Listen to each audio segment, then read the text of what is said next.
This is an add-on to the previous video. I just wanted to show you two things. So I always look at my tabs. One is the Seaborn gallery. If you just type in Seaborn gallery, this is how you can come up with really a lot of beautiful plots. You can see all of these in here.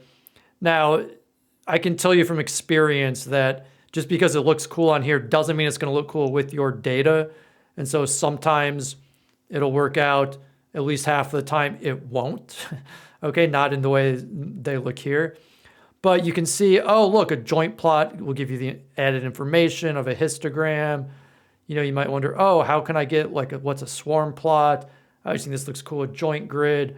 And so if you click on any one of these, horizontal bar plot, you know, and you scroll down, they give you the code that they use to actually get that, and you can modify it accordingly. Another tip is just looking at documentation. And so if you want to know more about, say, like a PLT histogram, we'll type it in Google. You can see I'm getting the matplotlib pyplot.hist. This is the official documentation from matplotlib. Matplotlib is pretty decent documentation, I think, in terms of readability.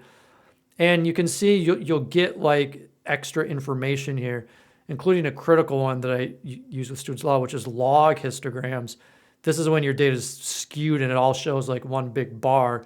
You can change this to true and it'll look much better because it'll have the, instead of counting up by say 10, 20, 30 on the Y value, it'll go 1, 10, 100, 1,000, 10,000. So that's a useful one. And I highly encourage looking at documentation to sort of find, you know, the ins and outs of what you can change. And certainly search specificity also, meaning if you're looking for something specific. And I recommend Stack Overflow to answer your coding questions about pandas.